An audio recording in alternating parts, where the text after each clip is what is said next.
Hello good morning दोस्तों। Sandeep Gurukul academy में आपका स्वागत है। हम लोग पढ़ेंगे आज ब्रह्मांड यानी यूनिवर्स के बारे में। ठीक है, हम लोग पीछे क्या पढ़ रहे थे? पीछे हम लोग पढ़ रहे थे महाद्वीपों के बारे में। तो महाद्वीप हमारे लगभग समाप्त हो चुके हैं, तो हम लोग अब पढ़ेंगे यूनिवर्स के बारे में। ठीक है, तो ब्रह्मांड की उत्पत्ति हम लोग देख लेंगे। ब्रह्मांड के केंद्र में क्या है, सबसे पहले मतलब केंद्र में क्या माना गया था, इन सबको हम लोग देखेंगे। ठीक है, तो हम लोग देखते हैं सबसे पहले कि जो हमारा ब्रह्मांड है, ठीक है, वो ब्रह्मांड है क्या, कहाँ से प्रारंभ होता है। ठीक है, तो हमारी देखिए ये पृथ्वी है, ठीक है, ये हमारी अर्थ है। जो हमारी ये अर्थ है, इसके ऊपर हमारा देखिए मंडल पाया जाता है, कुछ यहाँ पे क्षोभ मंडल पाया जाता है, उसके ऊपर हमारा समताप मंडल पाया जाता है। ठीक है, ये हमारा समताप मंडल हो गया है। इसके ऊपर हमारा क्या पाया जाता है? मध्य मंडल। ठीक है, मध्य मंडल। और इसी मध्य मंडल में एक हमारी रेखा पाई जाती है, जिसे हम लोग बोलते हैं कार्बन लाइन। ठीक है, यही पे हमारी पाई जाएगी एक, इसको हम लोग बोलेंगे कार्बन, इसको बोलेंगे कार्बन रेखा। ठीक है, या कार्बन लाइन।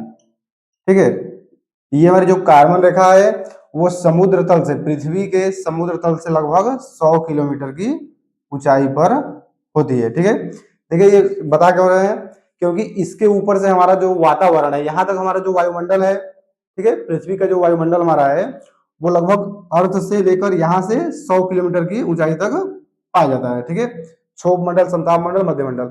उसके बाद भी स्पेस मतलब है हमारा अंतरिक्ष वायुमंडल, लेकिन वहां पे क्या है कि जो हमारी वायु है, जो मतलब कि गैसें हैं, वो बहुत विरल माध्यम में है। तो यहाँ तक हमारी जो मतलब हम लोग मानते हैं कि यहाँ से कार्बन रेखा जो हमारी है 100 किलोमीटर, पृथ्वी के धरातल से 100 किलोमीटर की ऊंचाई पर जो हमारी कार्बन रेखा है, उसके बाद हमारा चालू होता है अंतरिक्ष। ठीक है, अंतरिक्ष या ब्रह्मांड। ठीक है, ये हमारी हो गई अंतरिक्ष। यहाँ से हमारा चालू होता है स्पेस, इसको हम लोग बोल सकते हैं स्पेस या अंतरिक्ष। ठीक है, तो यहाँ से हमारी चालू होते हैं अंतरिक्ष। तो हम लोग इसी के बारे में पढ़ेंगे कि जो हमारी अंतरिक्ष है वो, देखिए आप लोग अंतरिक्ष के बारे में अगर समझें तो अंतरिक्ष में ढेर सारी आकाश गंगाएं हैं। अगर आकाश गंगाओं की तुलना हम लोग करें तो लगभग वहां पे हमारी 10⁻7, नहीं सॉरी 10⁻11 आकाश गंगाएं हैं। ठीक है, आकाश गंगा को हम लोग गैलेक्सी भी बोल सकते हैं। ठीक है, तो ये हमारी गैलेक्सी हो गई, तो ये हमारी आकाश गंगा हो गई या गैलेक्सी। देखिए ब्रह्मांड में जो हमारा यूनिवर्स है यानी अंतरिक्ष, जो अंतरिक्ष में हमारे कितने आकाश गंगाएं पाए जाते हैं? लगभग 10⁻11 आकाश गंगाएं। अगर हम लोग समझे तो सभी आकाश गंगाओं में जो हमारी एक आकाश, जैसे 10⁻11 आकाश गंगा है, तो एक आकाश गंगा में 10⁻11 तारे पाए जाते हैं। ठीक है, तारा देखिए, तो ये इसमें एक आकाश गंगा बराबर, एक आकाश गंगा में हमारी लगभग 10⁻11 तारा पाए जाते हैं, तारा। ठीक है, ये तारे क्या होते हैं? तो तारे वे होते हैं जो धूल तथा गैसों के, जो धूल तथा गैस होते हैं उनके संलयन से, यानी उनके मतलब अपने मतलब गुरुत्वाकर्षण के द्वारा धूल तथा गैसों को आपस में जुड़े हुए हों। और तारा के बारे में हम लोग बता रहे हैं, तो तारा क्या होता है? तारा हमारा होता है जो धूल तथा गैसों को आपस में अपने गुरुत्वाकर्षण के कारण मतलब अपने वायुमंडल में उसको खींच के रखे और अपने आप में उसको जोड़े रखे। और जो हमारा उसके केंद्र में, तारों के केंद्र में, देखिए हमारा तारा मान लीजिए हो गया, तो इसके केंद्र में जो हमारा होगा, यहाँ पे नाभिकीय संलयन होता है, वो नाभिकीय संलयन। देखिए ये हमारा नाभिकीय संलयन क्या होता है? नाभिकीय संलयन में होता क्या है कि हीलियम का मतलब ये हमारा हाइड्रोजन जो है, हाइड्रोजन का हीलियम में, ये हाइड्रोजन जो हमारा था वो जल के हीलियम में इसका परिवर्तन हो जाता है। ठीक है, तो संलयन क्रिया के द्वारा हाइड्रोजन का हीलियम में परिवर्तन होता है, जिससे ताप या उष्मा निकलती है। और ये हमारा जो तारा होता है, इसको हम लोग अगर तारा माने, ये हमारा तारा जो होगा वो नाभिकीय संलयन की क्रिया द्वारा प्रकाशित होगा, इसमें से प्रकाश या उष्मा निकलेगी। इस उष्मा को हम लोग क्या करेंगे? इसी उष्मा से जो ये चमकता है, जो तारे हमारे चमकते हैं, वो नाभिकीय संलयन की क्रिया से जो उष्मा निकलती है उसी के कारण चमकते हैं। ठीक है, तो ये तारा चमकता क्यों है? तो इसका चमकना किसके, इसका जो चमकना होता है वो किससे होता है? तो सॉरी, चमकना जो होता है वो किससे होता है? तो नाभिकीय संलयन की क्रिया द्वारा होता है। ठीक है, तो ये हमारे कुछ मतलब फैक्टर है। देखिए आकाश गंगा हम लोग समझ लिए कि मतलब अंतरिक्ष कहाँ से चालू होता है, तो पृथ्वी के मध्य, मतलब जो हमारा पृथ्वी का क्षोभ मंडल है, समताप मंडल है, मध्य मंडल है, तीनों हमारी वायु की मतलब जो हमारा क्षोभ मंडल है उसमें वातावरण पाया जाता है। ठीक है, तो इसके ऊपर जो हमारी कार्बन रेखा है, इस कार्बन रेखा के ऊपर हमारा अंतरिक्ष यानी स्पेस पाया जाता है। ठीक है, इस कार्बन रेखा का नाम आप लोग याद रखेंगे ना, कार्बन रेखा जो है वो पृथ्वी की धरातल, धरातल पे हमारा देखिए बताते हैं इसको अभी आप लोगों को ना, धरातल पे हम लोग जो होता है वो समुद्र की सतह से किसी भी ऊंचाई को नापते हैं ना, तो ये समुद्र की सतह से जो हमारी ऊंचाई है वो 100 किलोमीटर है और वहां पे पाई जाती है हमारी कार्बन रेखा। ठीक है, तो इसको हम लोग देखते हैं, फिर आगे हम लोग देखते हैं, ये कार्बन रेखा आप लोग याद रखिएगा ना। फिर हम लोग देख लेते हैं कि पृथ्वी के मतलब ये ब्रह्मांड के केंद्र में किसको रखा गया है। ठीक है, तो ब्रह्मांड के केंद्र में सबसे पहले एक हमारे वैज्ञानिक थे टॉलमी महोदय। ठीक है, एक हमारे वैज्ञानिक थे टॉलमी, इन्होंने पृथ्वी को इन्होंने पृथ्वी को ब्रह्मांड के केंद्र माना था। ये मान लीजिए हमारी पृथ्वी हो गई अर्थ, एक टॉलमी महोदय है, टॉलमी, ये टॉलमी जो है वो एक वैज्ञानिक है। ठीक है, तो टॉलमी महोदय ने क्या हुआ कि पृथ्वी को केंद्र में माना, पृथ्वी को ब्रह्मांड के केंद्र में माना। ठीक है, ब्रह्मांड के केंद्र में माना। देखिए ये मान लीजिए हमारा पूरा यूनिवर्स है, ये मान लीजिए हमारा पूरा यूनिवर्स होगा और इसके केंद्र में हम लोग पृथ्वी को माने थे। क्यों? क्योंकि उस टाइम पे हमारे पास कोई जानकारी नहीं थी, कोई यंत्र नहीं थे, तो उस टाइम पे हम लोगों को मालूम नहीं था कि जब ये पहले ये मतलब कि जब ये खोजा गया तो उस टाइम पे मतलब उस समय पे किसी को ये नहीं पता था क्या हुआ था। जब हम लोग पृथ्वी पे खड़े होते हैं तो देखते हैं कि ऊपर से सभी चीजें हमको घूमती हुई दिखती है। ठीक है, लेकिन ऐसा नहीं है, पृथ्वी के चारों ओर सब नहीं घूमते हैं, पृथ्वी सब चीजों के चारों ओर घूमती है। ठीक है, तो हम लोग देखेंगे कि पहले हम लोगों को जब किसी चीज की जानकारी नहीं थी, मतलब जब हमारे पास कोई भी यंत्र नहीं थे, जैसे कि मतलब हम लोग स्पेस में नहीं जा सकते थे, हमारे पास वो मतलब दूरबीन नहीं हुआ करते थे, ठीक है, टेलीस्कोप नहीं थे, तो हम लोग क्या करते थे कि समझते थे कि पृथ्वी पे हम लोग खड़े हैं और पृथ्वी के चारों ओर सभी तारे, सभी ग्रह, सूर्य सब घूमते हुए हैं, लेकिन ऐसा नहीं था। देखिए जब हम लोग आगे गए तो ये हमारे टॉलमी महोदय क्या हुए कि पृथ्वी को केंद्र में मान के बता दिया कि पृथ्वी के ब्रह्मांड के केंद्र में पृथ्वी हमारी है। लेकिन उसके बाद एक हमारी आए कॉपरनिकस, कॉपरनिकस, ठीक है, कॉपरनिकस महोदय ने फिर बाद में पता लगाया कि सूर्य जो हमारी पृथ्वी है वो सूर्य का चक्कर लगाती है। ठीक है, पृथ्वी जो हमारी है वो सूर्य का चक्कर लगाती है और अन्य ग्रह भी सूर्य का चक्कर लगाते हैं। तो क्या हुआ कि इन्होंने कॉपरनिकस ने मान लिया कि सूर्य पृथ्वी के केंद्र में है। ठीक है, सूर्य को पृथ्वी के केंद्र में माना, सूर्य पृथ्वी के केंद्र में है। ठीक है, ये किसके अनुसार? तो ये कॉपरनिकस के अनुसार। और टॉलमी के अनुसार क्या है कि पृथ्वी ब्रह्मांड मतलब ब्रह्मांड के केंद्र जो हमारी है वो पृथ्वी है। ठीक है, तो इन दोनों की अवधारणा जो है वो अपनी अपनी मतलब ये समय के साथ इनकी भी ठीक थी। क्यों? क्योंकि उस टाइम पर हम लोगों को कोई भी जानकारी नहीं थी कि ब्रह्मांड के केंद्र में मतलब हम लोग को पता नहीं था कि जो हमारी पृथ्वी है वो सभी चीजों का चक्कर लगा रही है। इनको पता हुआ मतलब ये खड़े होकर यहाँ से देखे मतलब पृथ्वी पर से हम लोग अवश्य मतलब नग्न आंखों से देखेंगे तो हम लोगों को दिखेगा कि सूर्य जो है हमारा परिक्रमा करता है, तारे परिक्रमा करते हैं मतलब घूमते रहते हैं, चंद्रमा भी घूमता रहता है। ऐसा नहीं है, देखिए ये पृथ्वी जो है पृथ्वी पे हम लोग खड़े रहते हैं। ठीक है, तो पृथ्वी सूर्य का परिक्रमा करती है। ठीक है, सूर्य का परिक्रमा करती है पृथ्वी और ब्रह्मांड में सूर्य भी घूम रहा है। ठीक है, ब्रह्मांड में हम लोग अभी देखेंगे कि हमारा जो मतलब ये ब्रह्मांड है जो हमारा मतलब सूर्य है, चंद्र, ये सभी ग्रह हैं, उल्का पिंड है, ये सब कहाँ पे स्थित है? तो ये हमारी एक आकाश गंगा, हमारी आकाश गंगा का क्या नाम है? आकाश गंगा का क्या नाम रखेंगे हम लोग? तो जो हमारी आकाश गंगा है उसका नाम है मिल्की वे। ठीक है, मिल्की वे, इसको हम लोग लिखें अगर मिल्की वे, इसको हम लोग ऐसे लिखते हैं ना मिल्की वे, मिल्की वे। ठीक है, ये हमारी आकाश गंगा है। इसका नाम अगर हिंदी में लिखे तो इसको हम लोग लिखते हैं मंदाकिनी। ठीक है, इसको हम लोग या मिल्की वे बोलते हैं या मंदाकिनी बोलते हैं। इसी में हमारा पूरा ब्रह्मांड पाया जाता है। जो हमारा हमारा ब्रह्मांड है, जैसे आप लोग बताया ना कि आकाश गंगाएं 10⁻11 है। ठीक है, तो इन 10⁻11 आकाश गंगाओं में से एक आकाश गंगा जिसमें हम लोग रहते हैं, यानी कि जो मानव रहते हैं हम लोग उसको उस आकाश गंगा का नाम क्या है? तो मंदाकिनी या मिल्की वे। ठीक है, इसी को हम लोग बोलते हैं मिल्की वे या मंदाकिनी। ठीक है, और जो हमारा ये जो हमारा मिल्की वे मंदाकिनी है ये सर्पिलाकार है। ठीक है, सर्पिलाकार, सर्पिलाकार, इसको हम लोग अभी समझेंगे जब आकाश गंगा के बारे में ठीक से समझेंगे तो आकाश गंगा में हम लोग समझ लेंगे कि जो हमारी सर्पिला ये मतलब आकाश गंगाएं होती है वो कितने प्रकार की होती हैं। कोई सर्पिलाकार होंगी, कोई परवलयाकार होंगी, कोई किसी अन्य आकार की होंगी। ठीक है, तो ये हमारा हो गया। मान लीजिए हमारी जो मिल्की वे है मंदाकिनी है वो किस आकार की है? तो सर्पिलाकार है। ठीक है, बस इसको हम लोग समझते हैं अपनी अपनी मतलब मिल्की जो हमारी है उसके बारे में हम लोग समझ लिए। तो ये दोनों महोदय जो हमारे थे वो बता दिए कि टॉलमी के अनुसार पृथ्वी केंद्र में है और कोपरनिकस के अनुसार सूर्य केंद्र में है, ठीक है। उसके बाद एक हमारे आते हैं वैज्ञानिक जो है वो जॉर्ज लेमेत्रे।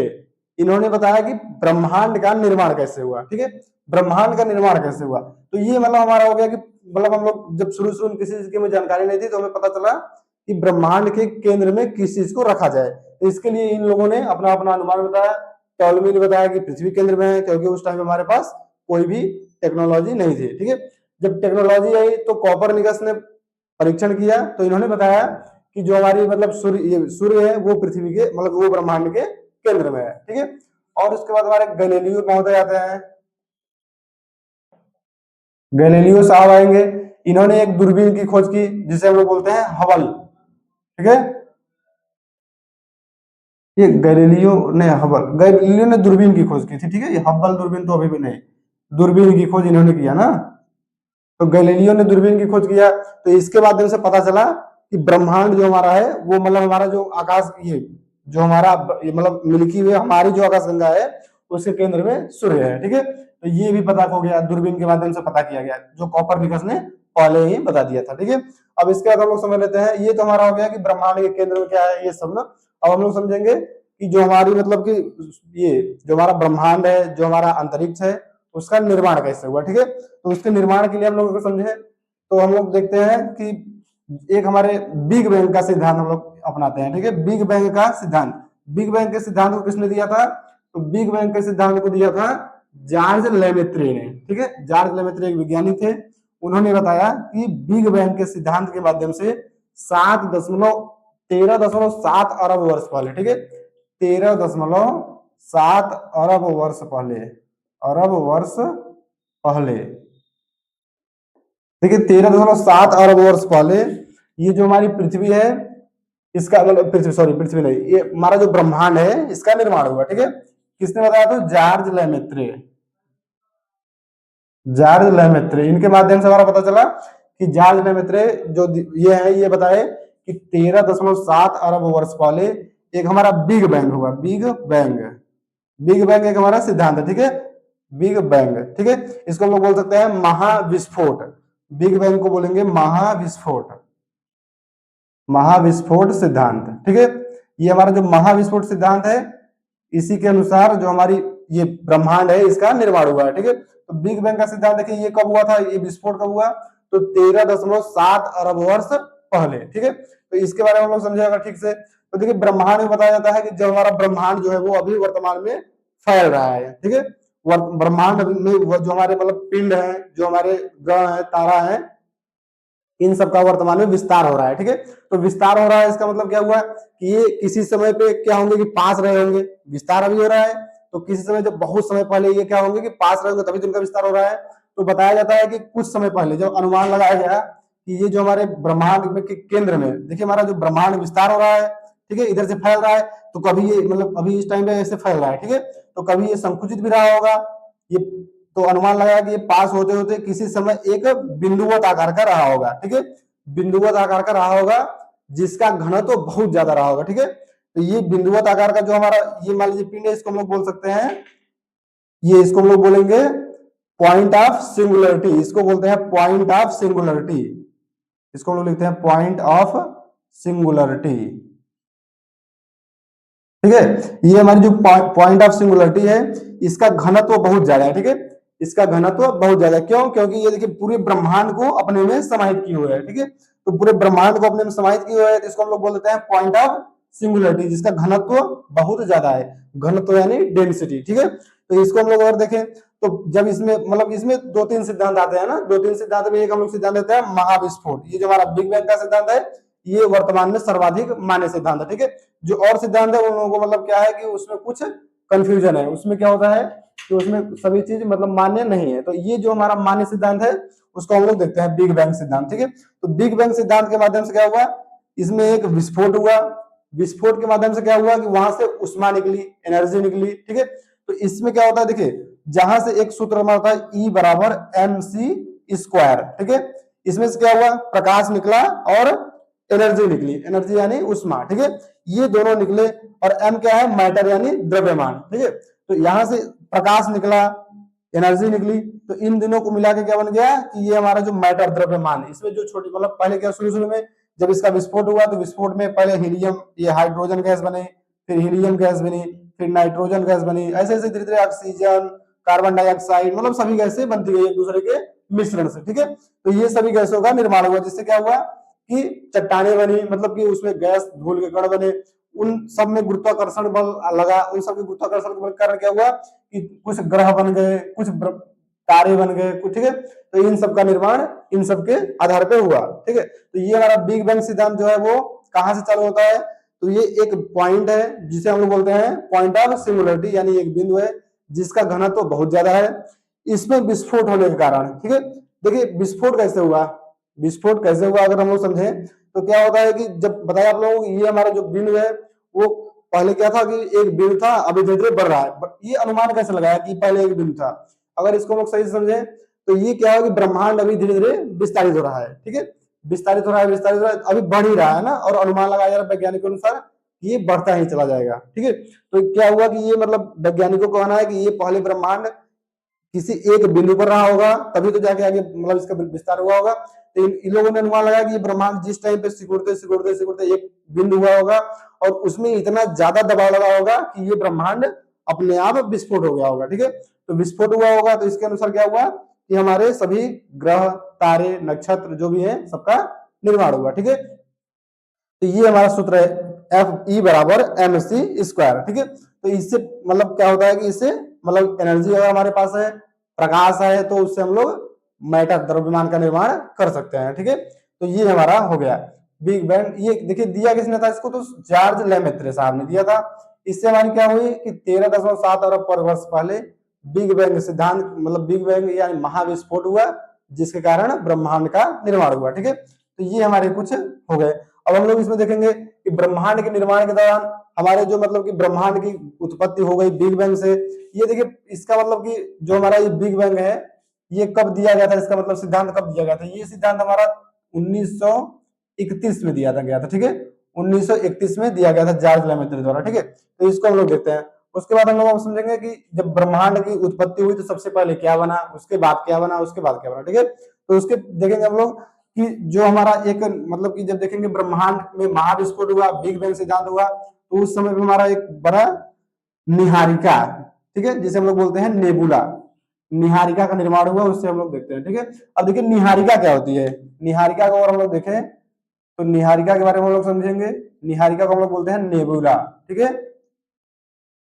ये जो हमारा नेबुला है इसे हम लोग समझेंगे कि ये क्या होता है। ठीक है, तो निहारिका और नेबुला जो हमारा होता है वो धूल तथा गैसों का एक ऐसा सम्मिश्रण होता है जो गुरुत्वाकर्षण बल द्वारा आपस में बंधे हुए होते हैं। तो इसको अगर हम लोग लिखे ऐसे, तो इसको हम लोग लिखेंगे कि जो हमारा मतलब कि निहारिका है इसको लोग धूल तथा गैसों के, इसको आप लोग अगर लिखना चाहे तो लिख लीजिए धूल तथा गैसों के, धूल तथा गैसों के बादल को, धूल तथा गैसों के बादल को जो आपस में गुरुत्वाकर्षण बल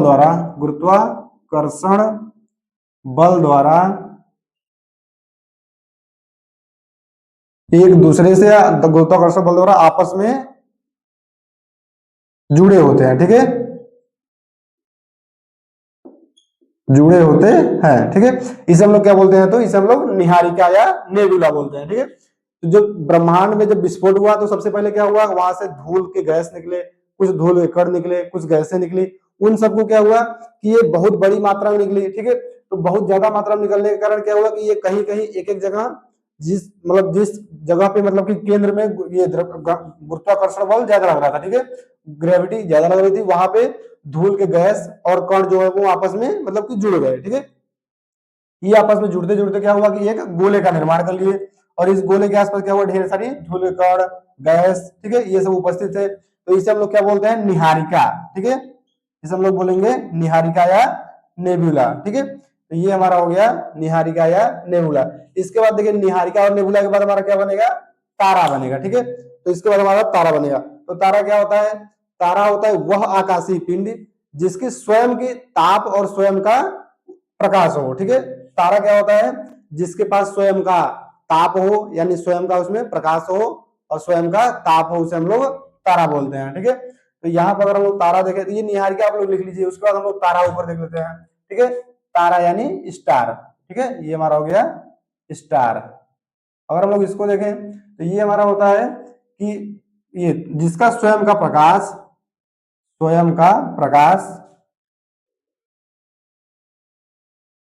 और स्वयं का उसका ऊर्जा ये ताप हो। ठीक है, स्वयं का प्रकाश और ताप,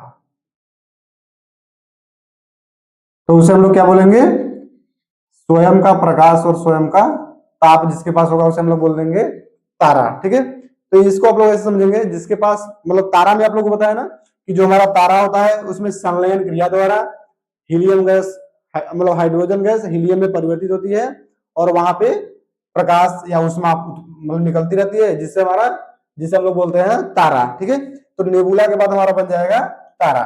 ठीक है, तो नेबुला के बाद हमारा बन गया तारा। और तारों के समूह को, तारे के ढेर सारे समूह अगर हमारे पास उपस्थित हो तो तारे के समूह को हम लोग बोल देंगे तारा मंडल। ठीक है, तारा मंडल अगर हम लोग देखें तो तारा मंडल किसे बोलेंगे, तो तारों के समूह को हम लोग बोलते हैं तारा मंडल। अभी तक हमारे पास तारा मंडल जो होते हैं वो कुछ विशेष आकृति बनाते हैं। ठीक है, विशेष आकृति बनाएंगे, जैसे हमारे पास ब्रह्मांड में कुछ तारे ऐसे हैं, जैसे हम लोग अगर देखें तो सप्तऋषि तारा। ठीक है, सप्तऋषि तारा मंडल, तो उसे हम लोग बोलते हैं। तो ऐसे तारा मंडलों की खोज अभी तक कितनी हुई है, तो तारा मंडल अगर हम लोग देखें, तारा मंडल, तो अभी तक ब्रह्मांड में या पृथ्वी पर तारा मंडलों की खोज कितनी हो चुकी है, ब्रह्मांड में हमारे तारा मंडल लगभग 88 तारा मंडलों की खोज हुई है। ठीक है, 88 तारा मंडलों की खोज हो चुकी है। ठीक है, इनमें से अगर एग्जांपल देखें तो जैसे एक हमारा सप्तऋषि तारा मंडल है, सप्तऋषि तारा मंडल। ठीक है, ये हमारा हो गया सप्तऋषि तारामंडल। ठीक है, तो ऐसे ही ढेर सारे तारामंडल है ना जो कि अभी तक 88 की खोज हुई है तो अभी भी और, लेकिन अभी खोज कितनी हो पाई है अभी तक, तो 88 हो पाई है। तो तारामंडल क्या होता है, तो ढेर सारे मतलब कि तारों के समूह को तारामंडल कहा जाता है। और वो अभी तक कितने खोजे गए हैं, तो 88 तारामंडल खोजे गए हैं। और उनमें से एक हमारा है सप्तऋषि तारामंडल, जिसके माध्यम से हम लोग देखते हैं। एक हमारा तारा है ध्रुव तारा। ठीक है, उसको हम लोग बोलते हैं हैली तारा, हैली हैली तारा। ठीक है, तो हैली तारा जो हमारा है इसके बारे में अगर समझे तो ये तारा हमारा 76 साल में मतलब पृथ्वी से 76 वर्ष में एक बार दिखाई देता है। ठीक है, पृथ्वी से अगर हम लोग इसको देखना चाहें तो ये मतलब 76 वर्षों में केवल एक बार दिखाई देता है। क्यों, क्योंकि पृथ्वी अपने अक्ष पर घूमती रहती है, ये भी ब्रह्मांड की परिक्रमा करता है। ठीक है, तो ब्रह्मांड की परिक्रमा के दौरान ये जो तारा है हैली तारा, ये पृथ्वी से 76 वर्षों में एक बार दिखाई पड़ता है। ठीक है, एक ऐसी स्थिति आती है जो ये तारा पृथ्वी के ठीक ऊपर होता है। और ये हमारा सप्तऋषि तारा अगर हम लोग देखें तो ये हमारा एक तारा मान लीजिए ऐसे हो जाएगा, एक तारा यहाँ पे, एक तारा यहाँ, एक यहाँ, एक ऊपर और एक यहाँ। ठीक है, 1 2 3 4 5 6 और एक हमारा तारा और इधर हो जाएगा थोड़ा, ठीक है, ऊपर। तो इसको अगर हम लोग मिला देंगे तो ये जो हमारा बनता है तारा। ठीक है, तो इससे हम लोग इस यहाँ पे खड़े होकर अगर देखना चाहें तो ये जो सीधी रेखा बनेगी यहाँ पे, तो यहाँ पे दिखता है हमारा हैली तारा। ठीक है, यहाँ पे दिखता है हमारा हैली तारा।